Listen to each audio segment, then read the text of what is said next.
Hello दोस्तों, क्या हाल चाल है। आई होप सब बढ़िया बढ़िया होगा। तो पिछले लेक्चर में हम म्यूचुअल इंडक्शन पढ़ रहे थे। वहाँ पर हमने ये पढ़ चुके थे, वहाँ पर हम रेसिप्रोसिटी थ्योरम पढ़ लिया था हमने। और अगर दो कोएक्सियल सॉलिनॉइड्स हो तो उनके बीच का म्यूचुअल इंडक्टेंस क्या होता है ये हम पढ़ चुके थे। फिर आपकी कोई दो अगर आपकी सर्किट्स थी दोनों इंटरेक्ट करती थी तो उनके बीच में एनर्जी कितनी स्टोर होगी वो हम पढ़ चुके थे। आज हम जो अगला टॉपिक पढ़ने चल रहे हैं वो पढ़ने चल रहे हैं inductance in series and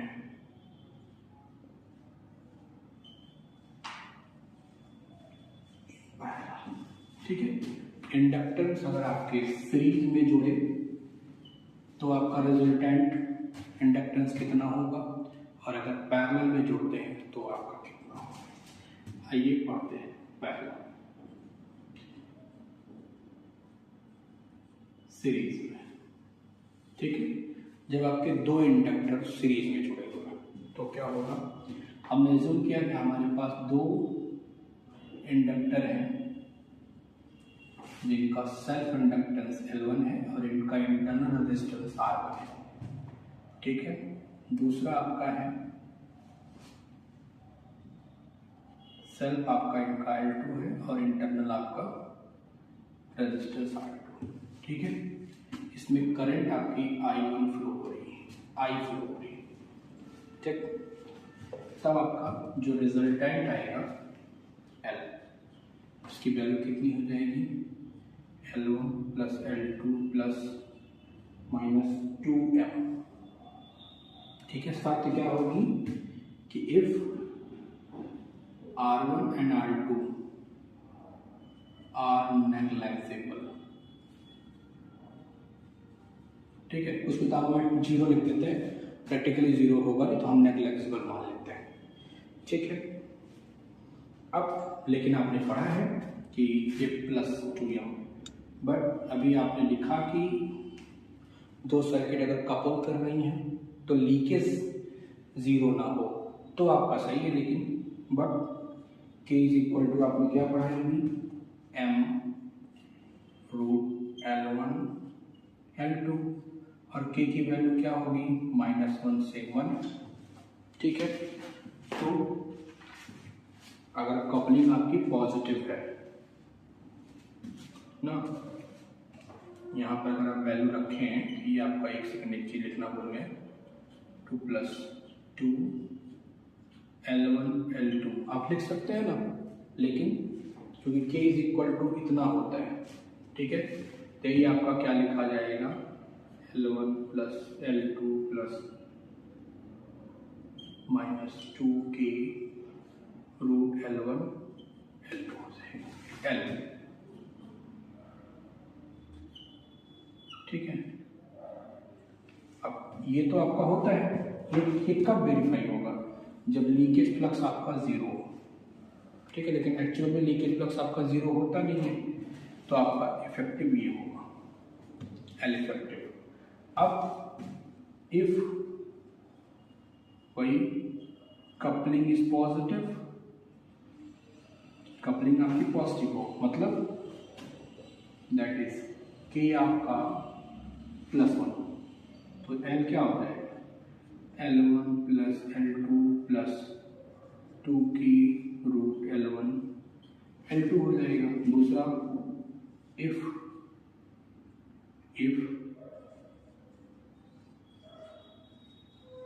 coupling is negative, coupling negative होने का मतलब K आपका क्या हो -1 है, तो L आपका क्या हो जाएगा L1 plus L2 plus -2K root L1 L2।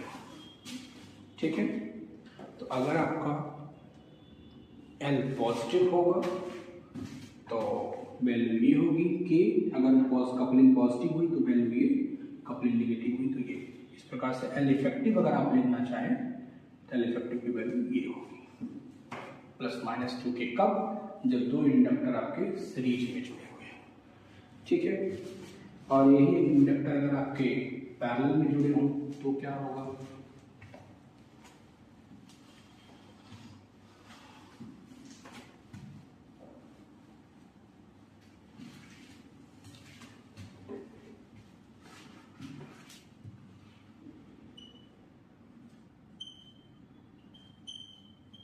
In parallel. अगर दो इंडक्टर्स आपके पैरेलल में जुड़े हुए हो, ये आपका एक इंडक्टर हो गया, दूसरा इंडक्टर,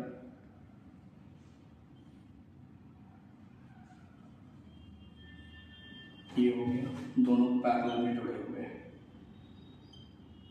ठीक है। इसमें करंट आपकी I है, यहाँ करंट I1 है, इसमें करंट I2 है, यहाँ आपका इसका सेल्फ इंडक्टेंस L1 है और इंटरनल रेजिस्टेंस R1 है, इसका सेल्फ L2 है, इंटरनल R2, ठीक है। अगर आप कह दें कि if R1 and R2 are negligible, zero हम नहीं कहेंगे क्योंकि आज जीरो पॉसिबल नहीं, तो नेग्लेक्टेबल कहते हैं। कुछ किताबों में लिखते हैं भैया, ये हम नहीं, कुछ किताबों में लिख देते हैं कि L1 और R1 R2 आपके जीरो हैं, लेकिन प्रैक्टिकली जीरो नहीं है, ये जानते रहिए। क्योंकि आपने पढ़ा भी होगा कि कभी भी रेजिस्टेंस आपका जीरो नहीं हो सकता। सुपर कंडक्टर के केस तो यही है, वहाँ भी आपके रेजिस्टेंस टू जीरो है, तो L1 L2 minus m square upon L1 plus L2 plus 2m। अगर दो इंडक्टर आपके पैरेलल में जुड़े हैं तो आपका L इफेक्टिव ये होगा, और अगर सीरीज में जुड़े तो L इफेक्टिव आपका क्या हो जाएगा, L1 plus L2 plus minus 2 root L1 L2, ठीक है भैया, ये आप याद रखेंगे। अब आइए कुछ म्यूचुअल इंडक्टेंस में प्रॉब्लम कुछ करते हैं। पहले छोटी छोटी हल्की हल्की प्रॉब्लम उठाते हैं, तब फिर चलते हैं।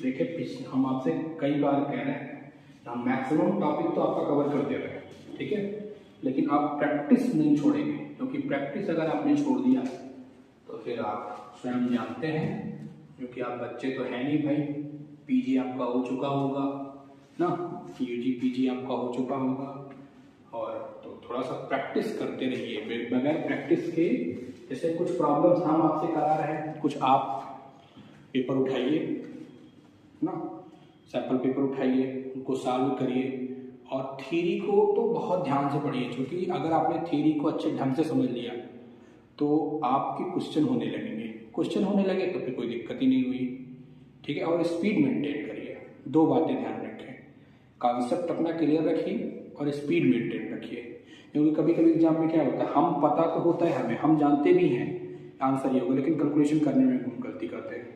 तो ये दो बातें, ये कैलकुलेशन वाली की प्रॉब्लम तभी सॉल्व होगी जब आप स्वयं सॉल्व करेंगे बैठ के। जैसे आइए प्रॉब्लम पढ़ते हैं। प्रॉब्लम है कि इन ए car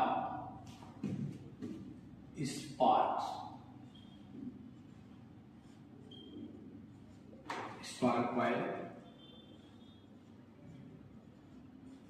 and EMF of 40,000 volts is induced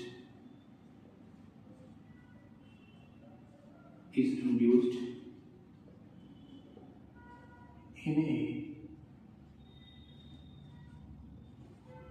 a secondary coil.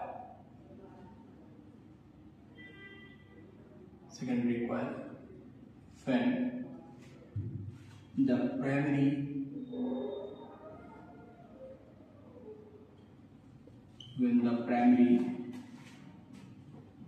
current changes from 4 ampere to 0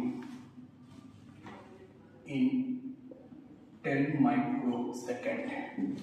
तो क्या कह रहे हैं कि find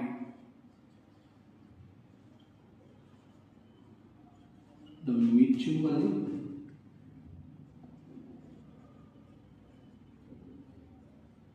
inductance between the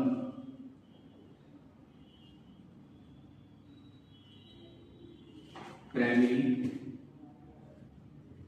and secondary winking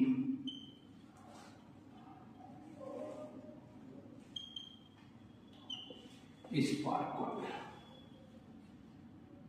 question समझिए, कह रहे हैं कि आपका इनका spark coil and EMF of 40,000 volts is induced in secondary.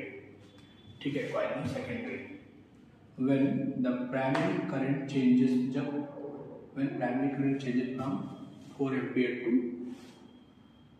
0 in 10 microseconds. तो कह रहे हैं कि find the mutual inductance between the primary and secondary winking of the spark coil. एक कोई कार है जिसकी स्पार्क कॉइल का यूनिट कितना है 40, दिया है कितना 40,000 वोल्ट दिया है। कह रहा है ये चेंज होगा कब, जब आपकी करंट I1 कितना है 4 एम्पियर, I2 कहाँ से कहाँ तक 0 तक जा रही है, कितने सेकंड में, dt आपका दिया है 10 माइक्रो सेकेंड्स में। आप क्या से क्या कह रहे हैं, इंड्यूस्ड में बता दीजिए। डिफिनीशन क्या है, वी नो दैट, क्या जानते हैं आप, is equal to minus M D I upon D T. ठीक है, तो पहले D I upon D T निकाल लेते हैं। D I upon D T निकाल लीजिए, क्या हो जाएगा,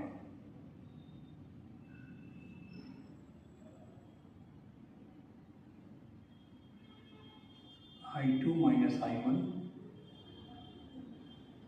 अपॉन T2 माइनस T1, तो D I upon D T, ये कितना दिया है 0 माइनस 4 अपॉन 10 इंटू 10 की पावर माइनस 6।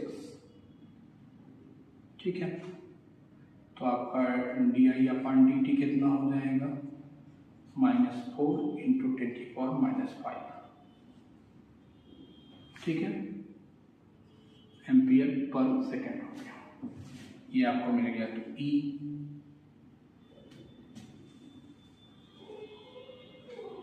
एक सेकेंड भाई, ई इज इक्वल टू, आप क्या जानते हैं, minus M D I upon D T. तो एम इज इक्वल टू होता है, गलती हो गई, तो क्या हो जाएगा E upon D I upon D T. M E कितना है आपका 40, D I upon D T कितना पाए हैं 4 इंटू 10 की पावर -5। ठीक है, एम कितना आ जाएगा आपका +5। ठीक है, एम आपका कितना हो जाएगा भैया 0.1 है मेरी।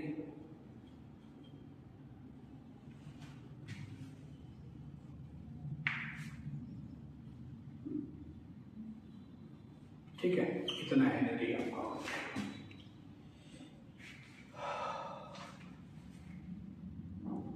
ये आपका म्यूचुअल इंडक्टेंस। अगली प्रॉब्लम देखिए,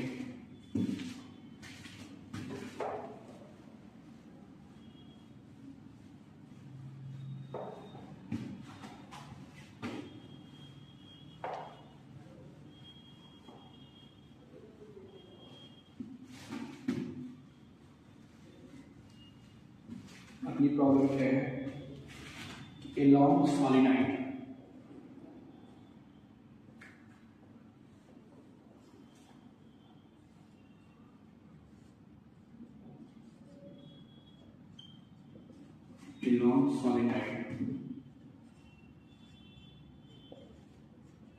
of length 1 meter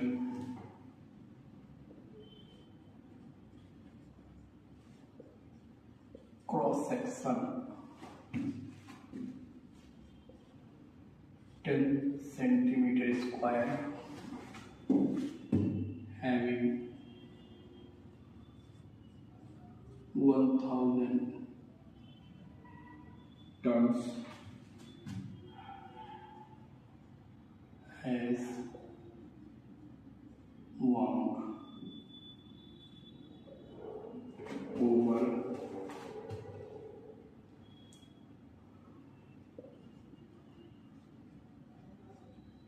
center, has wound over its center a small coil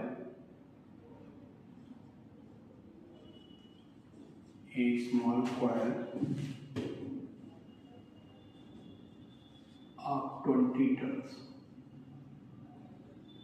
ठीक है, तो फाइंड द म्यूचुअल इंडक्टेंस।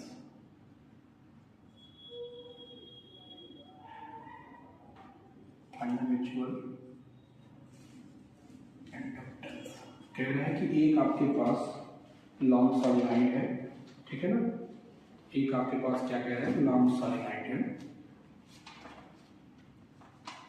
उस लॉन्ग सॉलिनॉइड पे आपके 100 टर्न्स है। कितना है भैया, MP दिया कितना है 1000, ठीक है। और उसके सेंटर पर कह रहा है एक छोटी कॉइल है जिसका M सेकेंडरी कितना है 20 टर्न है, ठीक है। वो आपका बाउंड किया गया है और प्राइमरी कॉइल का जो AP है वो कितना है 10 सेंटीमीटर है। तो कितना हो जाएगा 10⁻³ मीटर स्क्वायर हो जाएगा। तो आपसे क्या पूछा जा रहा है, ये हम निकाल लेंगे। ये तो बहुत आसान क्वेश्चन था, ये तो बहुत आसान क्वेश्चन था। कभी कभी ऐसे भी आसान क्वेश्चन पकड़ में आ जाते हैं। म्यू की वैल्यू 4 पाई इंटू 10⁻⁷, ठीक है, ये रख लीजिए। म्यू कितना हो जाएगा 4 इंटू 3.14 इंटू 1000 इंटू 20 इंटू 10⁻⁻3। तो ये कितना आ जाएगा आपका 25.2 इंटू 10⁻³ हेनरी, ठीक है। इतने हेनरी आपका हो जाएगा, ठीक, इतना हेनरी हो जाएगा। अगर माइक्रो हेनरी में कहेगा, अगर आंसर में देख लेंगे क्वेश्चन, ये सेट में पूछा गया है कि कर्नाटक सेट का क्वेश्चन है तो बहुत सिंपल है, तुरंत हो गया, ठीक। ये क्वेश्चन थोड़ा लेंदी है, उसको करते हैं, बड़ा है थोड़ा सा।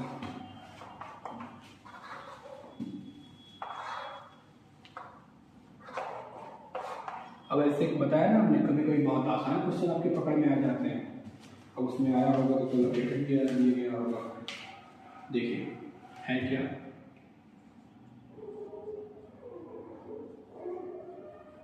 Circular coil P of 100 turns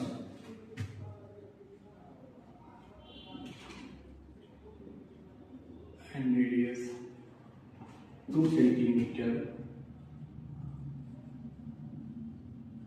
is placed coaxially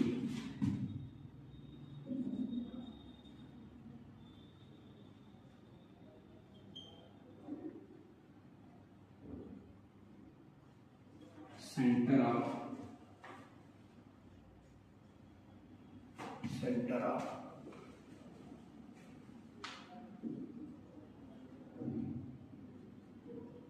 another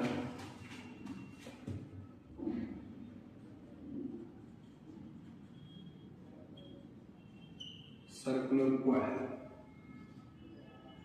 Q of 100 tons and radius 20 centimetre. तो क्या क्या रहा है, कैलकुलेट ए, क्या कह रहा है, the mutual inductance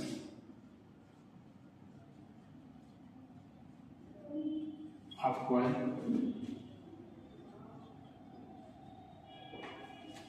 number 2 B क्या कह रहा है कि the induced EMF in coil P when the current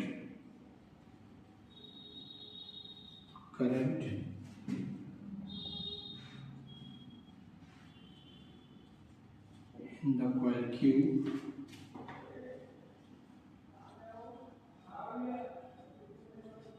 decreases from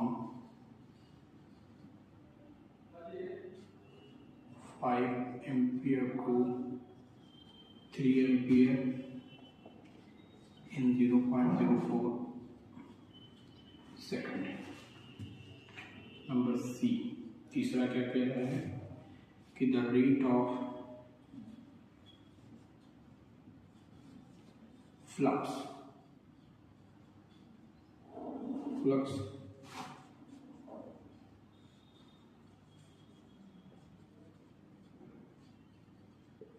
to the coil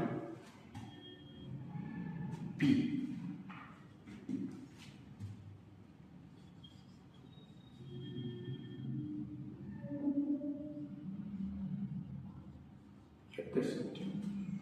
और क्या कह रहे हैं, और क्या कह रहे हैं, डी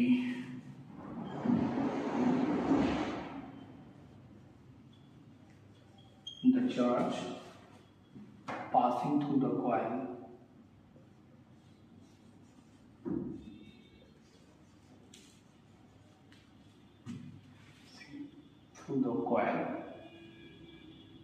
if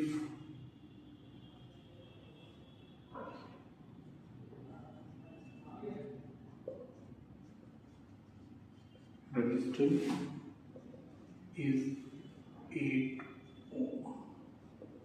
ठीक, और ये क्वेश्चन कह रहा है कि circular coil of 100 turns and radius 2 centimetre is placed coaxially at the centre of another circular coil Q of 100 turns and radius 20 centimetre. तो कैलकुलेट करना है mutual inductance of the coil, the induced EMF in coil P when the current in the coil Q decreases from 5 ampere to 3 ampere in 0.04 second.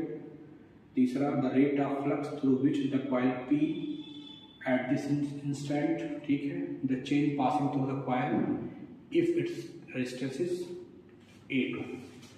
तो देखो पहले given क्या क्या है, given है N1 कितना दिया है भैया 1000, N2 कितना दिया है 100, R1 कितना दिया है 20 सेंटीमीटर मतलब 0.2 मीटर, R2 क्या दिया है 2 सेंटीमीटर मतलब 0.02 मीटर। कैलकुलेट क्या करा है पहले आपसे कि आप म्यूचुअल इंडक्टेंस आपको कॉइल बता दीजिए। तो जब करंट उसमें फ्लो होगी तो पहले फील्ड कितनी क्रिएट होगी वो बता दीजिए। Magnetic field at the center क्यू। सेंटर पर फील्ड कितनी होगी B is equal to mu naught n1i upon 2a। ठीक है, 2a का मतलब 2r1 तो b 4 पाई इंटू 10⁻⁷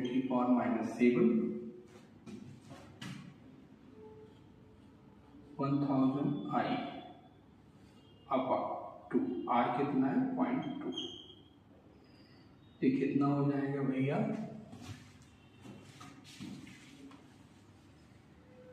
ये आप नोट कर लेंगे क्या क्या फाइंड करना है।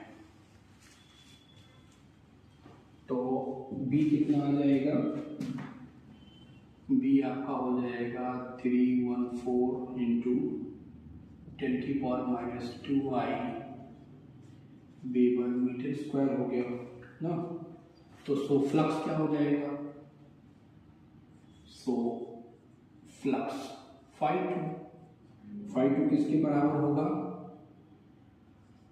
b into area cross section, तो n2 इंटू ए हो जाएगा b, क्योंकि सर्कुलर है ना तो b और पाई r2 का स्क्वायर a हो जाएगा। ठीक है, तो φ2 कितना हो गया, b की वैल्यू कितनी आई है आपकी 3.14 इंटू 10⁻⁻2i 3.214 और 0.02 का स्क्वायर, और a कितना दिया है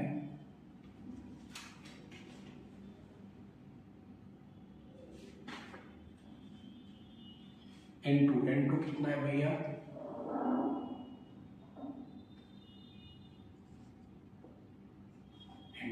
n2 कितना है 100। ठीक है, तो φ2 आपका कितना आ गया, ये आ जाएगा, सॉल्व करेंगे इसको तो 3.944 इंटू 10⁻⁻4i। ठीक है, φ2 आपका इतना आ गया। अब डेफिनेशन से आप जानते ही हैं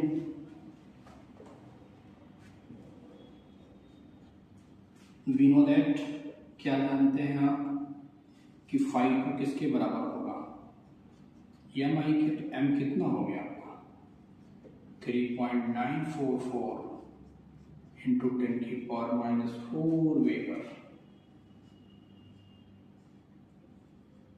ठीक, इतना आपका, नहीं भाई, अरे v, इतना आपका m आ गया। ठीक, दूसरा आपसे क्या कह रहे हैं, दूसरा क्या निकाल दीजिए, EMF, इंड्यूस EMF पूछ रहा है आपसे। इंड्यूस EMF बता दीजिए कब, जब आपकी करंट आपकी कहाँ से कहाँ तक, करंट आपकी चेंज हो रही है 5 to 3, 5 to 3, तो E आपका क्या हो जाएगा, न्यूमेरिकली mdi/dt, माइनस साइन को छोड़ रहे हैं चूंकि न्यूमेरिकल वैल्यू ले रहा है।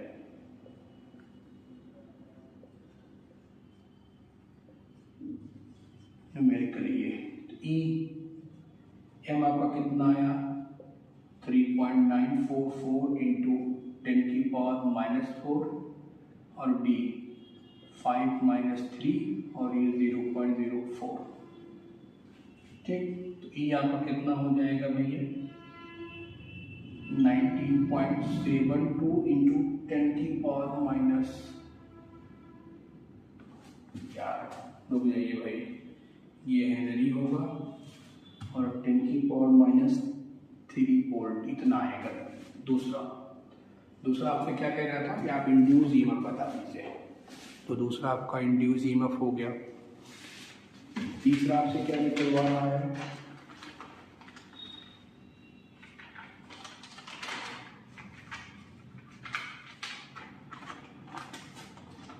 तीसरा आपसे कहा है कि रेट बता दो, फ्लक्स का रेट।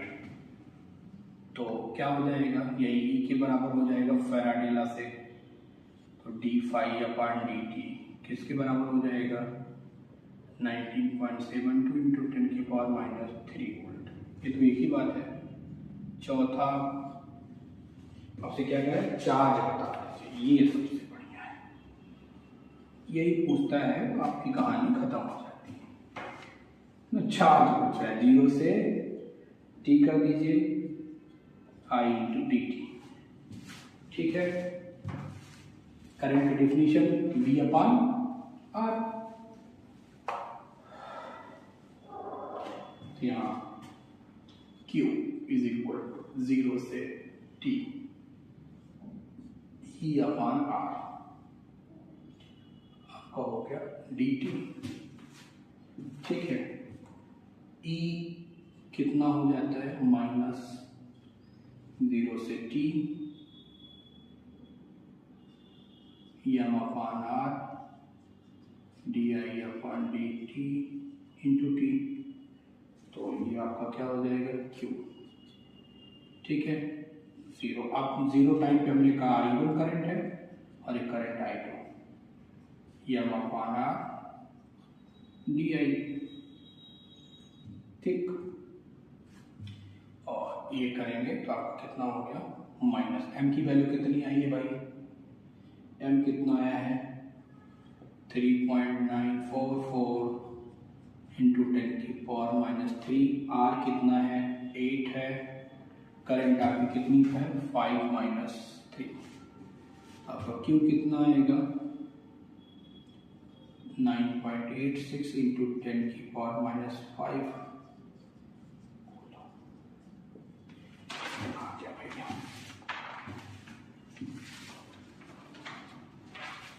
ठीक है,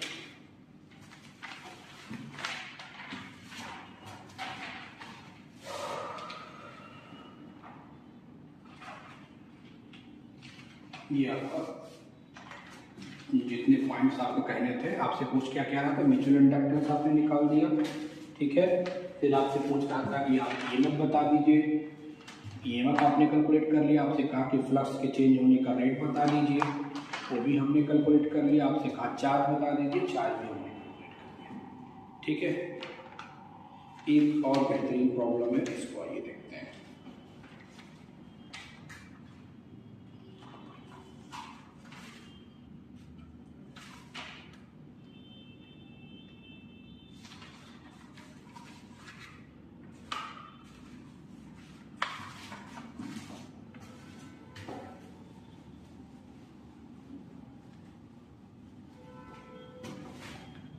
देखिए, हमको जो प्रॉब्लम मिल रही है खोज खाज के, कुछ किताब से, कुछ आपके सैंपल पेपर से यहाँ मिल रहे हैं, हम सॉल्व करा दे रहे हैं।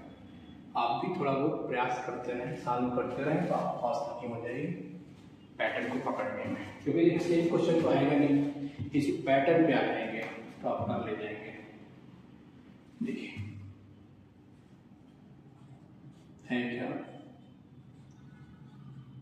a very small circular loop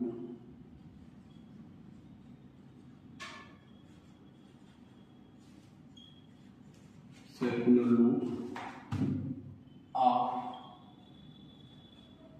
area 4 into 10⁻⁴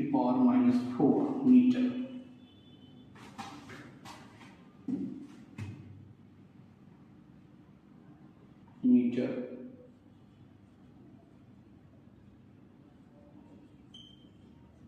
resistance 2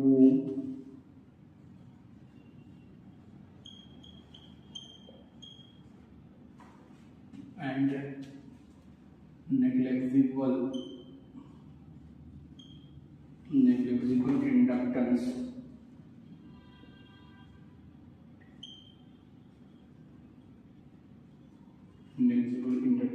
is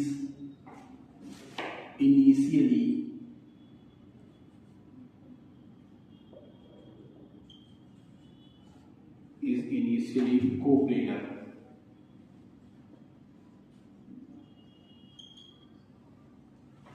and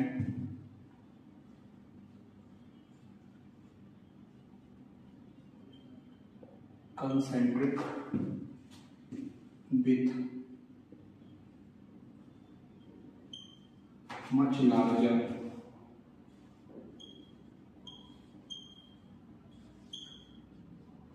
fixed circular loop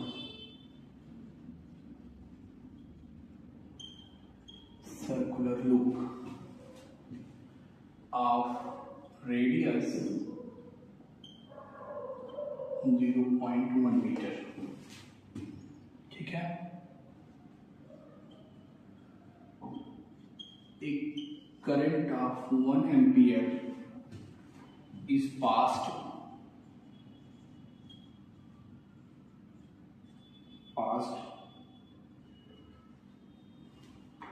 in the bigger loop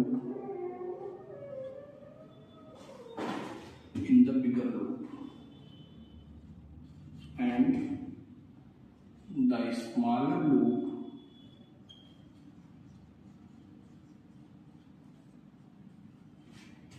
is rotated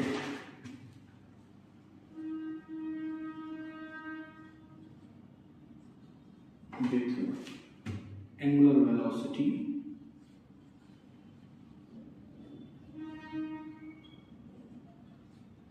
omega. तो कह क्या रहे हैं, अबाउट डायमीटर। तो कह क्या रहे हैं कि कैलकुलेट करें। क्या कैलकुलेट करते हैं, कैलकुलेट कीजिए पहला द फ्लक्स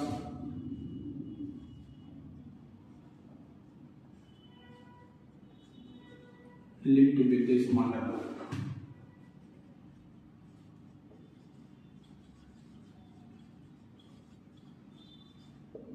ठीक, नंबर 2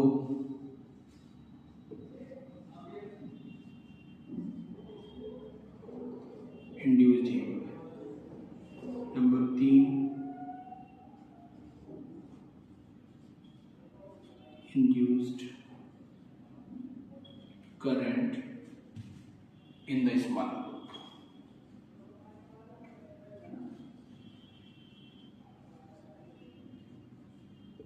ठीक, आइए पढ़ते हैं। क्या कह रहे हैं कि एक आपके पास बिगर लूप है, एक स्मॉलर लूप है। ठीक, से इसका रेडियस हमने कहा R2, इसका रेडियस हमने कहा R1, इसका एरिया A2, इसका एरिया A1। ये आपका जो है दूसरा वाला जो है ये रोटेट कर रहा है विद वेलोसिटी ओमेगा से। तो क्या कह रहे हैं पहले कि calculate the flux link with the smaller loop. तो पहले एरिया ऑफ द लूप क्या दिया है, area of the smaller loop दिया है। ठीक है, तो पहले आप B निकालें। ठीक है, क्योंकि पहले में करंट I फ्लो हो रही है। ठीक है, तो निकाल दें B1। जब इसमें करंट फ्लो होगी तो अपनी फील्ड डेवलप करेगी। तो B1 कितना हो जाएगा, म्यू नॉट I1/2R1। तो B1 कितना हो जाएगा, 4 पाई 10⁻⁻7। I कितना है, 1 है। 1 एम्पियर की करंट कह रहा है, 1 एम्पियर करंट पास इन बिगर लूप। तो 1 एम्पियर की करंट यहाँ फ्लो हो रही है 2, और इसका रेडियस क्या दिया है, 0.1 मीटर दिया है ना, कहीं लिखा है। A smaller loop or circular loop of area 5 × 10⁻⁴ meter distance 2 ohm and negligible inductance is covalent constructed with much larger circular loop of radius 0.1 metre ये दिया है। तो 0.1, तो B1 कितना आ गया भैया, B1 2 पाई × 10⁻⁻6 B1 मीटर स्क्वायर। ये तो आपका हो गया कि बिगर लूप के द्वारा जो मैग्नेटिक फील्ड क्रिएट की गई। आपको निकालना क्या है, फ्लक्स। तो फ्लक्स निकालना, फ्लक्स क्या हो जाएगा, अब इनिशियली आपने कह रहे हैं कि मैग्नेटिक फ्लक्स, आपसे कह रहे हैं the flux link with smaller loop. पहला, द फ्लक्स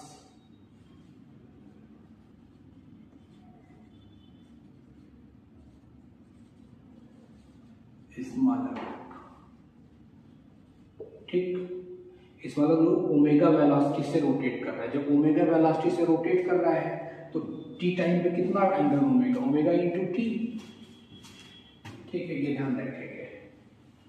पहले सब समझ लीजिए, कह रहे हैं कि स्मॉलर लूप आपका विद वेलोसिटी ओमेगा से एक बिगर लूप में रोटेट कर रहा है जिसका रेडियस कितना है, 0.1 मीटर है।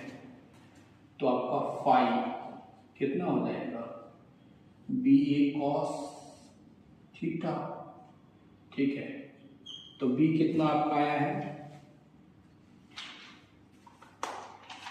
बी आपका आया है भैया, बी आपका है 2 पाई इंटू 10⁻⁻⁶। एरिया कितना है आपका आया है 5 इंटू 10⁻⁴। थीटा कितना होगा, टी ओमेगा एंगुलर वेलोसिटी से रोटेट कर तो टी टाइम पर कितना एंगल घूम जाएगा, ओमेगा इंटू टी। तो आपका एक क्या हो जाएगा, कास ओमेगा टी हो जाएगा। तो फाई आपका क्या हो जाएगा भाई, यहाँ से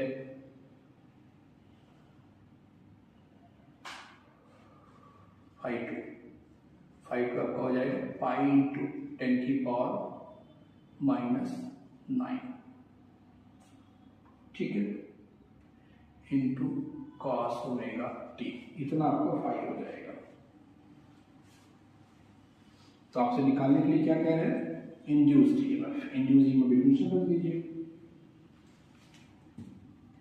पहला फ्लक्स आपका निकल के आ गया, दूसरा इंड्यूस्ड ईएमएफ, इंड्यूस्ड ईएमएफ क्या होगा, E is equal to minus d phi upon D T. तो कितना हो जाएगा, minus d upon D t pi 10⁻⁹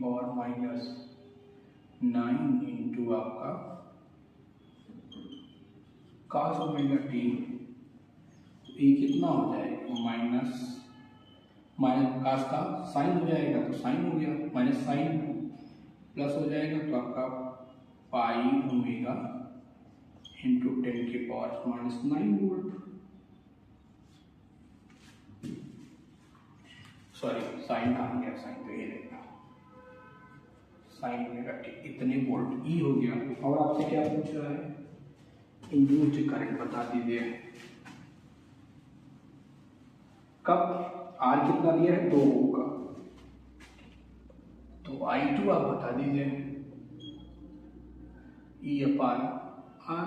तो I2 कितनी हो जाएगी आपकी, ई कितना आया है पाई omega into 10⁻⁹ sine omega T upon 2। पाई की वैल्यू क्या हो जाएगी, 3.14 omega into 10⁻⁹ sine omega 2 upon 2। तो I2 कितना हो जाएगा भैया, 1.57 10⁻⁹ ओमेगा साइन ओमेगा टी। आपकी इतनी इंड्यूस्ड करंट हो जाएगी, इतना आपका फ्लक्स हो गया, इतना आपका इंड्यूस्ड ईएमएफ हो जाएगा, ठीक। एक छोटी प्रॉब्लम और बचती है, वो कर लेते हैं।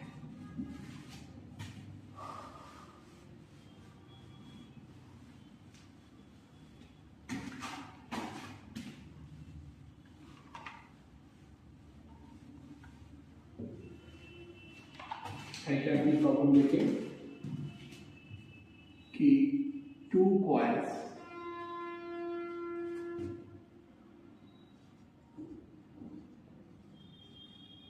Primary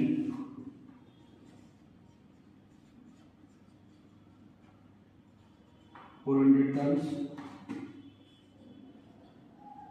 and secondary of 20 turns are wound are wound on an iron ring of mean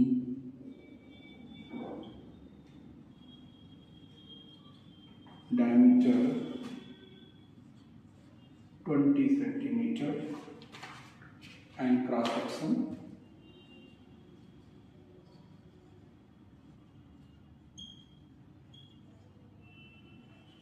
2 centimetre radius.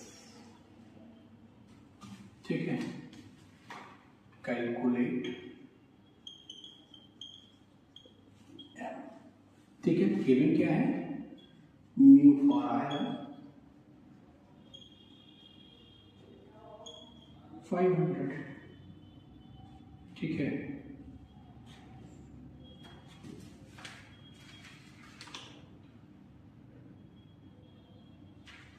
ये 1000 है भाई।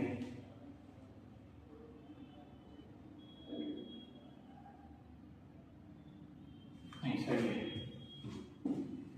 क्या है, 2 कॉइल फैमिली अब इतना और बाउंड आना है रिंग का है ना, रिंग पे है। तो देखो पहले एनपी निकालो।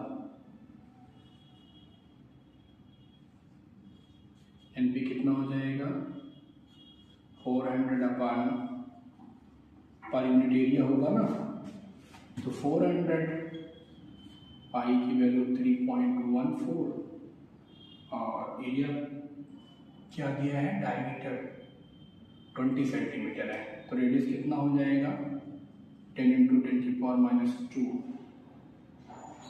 का स्क्वायर। नहीं भाई, एक मिनट रुकिए, सर्कमफेरेंस होगा 2πr, sorry 2πr per unit length निकालना है ना, 2 × 3.14 और रेडियस 10 × 10⁻²। और ns कितना दिया है, 20। ठीक, तो m आप निकाल लें। m क्या होगा, mu naught NPNS A। Mu कितना दिया है, 500, म्यू नॉट 4π10⁻⁷।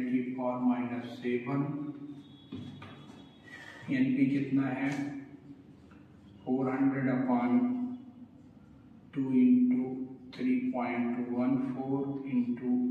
× 10 × 10⁻² × 20। ये कितना होगा भैया, पाई का मतलब 3.14 r²। तो 2 × 10⁻² का स्क्वायर सॉल्व करेंगे। m आपका कितना आ जाएगा, 1.606 × 10⁻² है। ठीक भैया, ये आपका इलेक्ट्रोमैग्नेटिक इंडक्शन वाला जो चैप्टर था ये खत्म हो गया। ठीक है, नेक्स्ट चैप्टर में जब आपसे मतलब नेक्स्ट लेक्चर में जब मिलेंगे तब आपसे बात करेंगे मैक्सवेल इक्वेशंस की। ठीक है, फिर आप टाइम वैरिंग फील्ड, ये जो इलेक्ट्रोमैग्नेटिक इंडक्शन वाला चैप्टर था ये आपका खत्म हो गया। अगले लेक्चर में मैक्सवेल इक्वेशन से बात करेंगे तब। Thank you.